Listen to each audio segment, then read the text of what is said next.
ಗಂಡಕಿ ನದಿ, ಏನದ ನದಿ? ಸುದರ್ಶನ ಚಕ್ರ. ಶಾಲಿಗ್ರಾಮಗಳಿಂದ ಅಲ್ಲಿ ಕಲ್ಲುಗಳು ಅಂದರೆ ಬೇರೆ ಕಲ್ಲುಗಳಲ್ಲ, ಶಾಲಿಗ್ರಾಮಗಳೇ ಕಲ್ಲುಗಳು. ಬ್ರಹ್ಮದೇವರೇ ಕೀಟ ರೂಪದಲ್ಲಿ ಬಂದು ಆ ಶಾಲಿಗ್ರಾಮದೊಳಗಿನ ಸುದರ್ಶನಗಳನ್ನು ಚಕ್ರಗಳನ್ನು ಕೆತ್ತುತ್ತಾರೆ ಅಂತ ಇದೆ.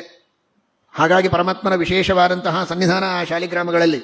ಯಾವುದಾದ್ರೂ ಮನೆಗೆ ವಾಸ್ತುಶಾಂತಿ ಅಂತ ಕರೆದಿರ್ತಾರೆ, ಹೋದರೆ ಹೋಗ್ತೀರಿ, ಇಲ್ಲದೇ ಇದ್ದರೆ ಒಂದು ಫೋನ್ ಮಾಡಿ ಬಹಳ ಸಂತೋಷ, ಎಲ್ಲ ಯಶಸ್ವಿ ಆಗಲಿ, ನಿಮಗೆಲ್ಲ ಮಂಗಲ ಆಗಲಿ, ಅನಿವಾರ್ಯ ಕಾರಣಗಳಿಂದ ಬರಲಿಕ್ಕಾಗಿಲ್ಲ ಅಂತ ಒಂದು ಫೋನ್ ಕಾಲ್ ಮಾಡಿ ಮುಗಿಸಿಬಿಡ್ತೀರಾ. ಇನ್ನೂ ಕೆಲವರದಿದ್ದರೆ ಅದೂ ಇಲ್ಲ, ಕೃಷ್ಣಾರ್ಪಣ ಅಷ್ಟೇ.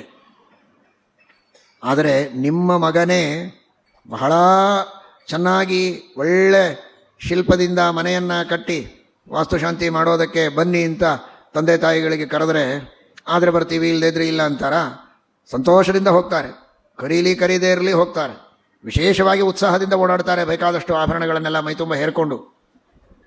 ಯಾಕೆಂದರೆ ನಮ್ಮದೇ ಇದು ಅಂತ.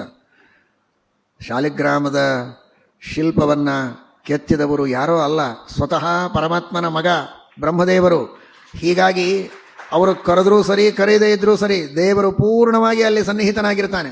ಮತ್ತೇನು ಇವತ್ತಿನ ಕಾಲದ ಮಕ್ಕಳಾಗಿ ವಾಸ್ತುಶಾಂತಿಗೆ ಅಷ್ಟು ಕರೆದು ಕಳಿಸೋದೇನು ವೃದ್ಧಾಶ್ರಮಕ್ಕೆ? ಅಲ್ಲ, ಮಗ ಮನೆ ಕಟ್ಟಿದ ಮೇಲೆ ಅಲ್ಲೇ ಇರೋದು. ಪರಮಾತ್ಮನ ನಿತ್ಯ ಸನ್ನಿಧಾನ ಶಾಲಿಗ್ರಾಮದಲ್ಲಿ. ಆವಾಹನವೂ ಮಾಡಬೇಕಾಗಿಲ್ಲ. ಅಲ್ಲಿ ಪ್ರತಿಮೆಗಳಲ್ಲಿ ಆದರೆ ಆವಾಹನ ಮಾಡೋದಿರುತ್ತೆ, ಯಾರೋ ಶಿಲ್ಪಿಗಳು ಮಾಡಿದ್ದದು.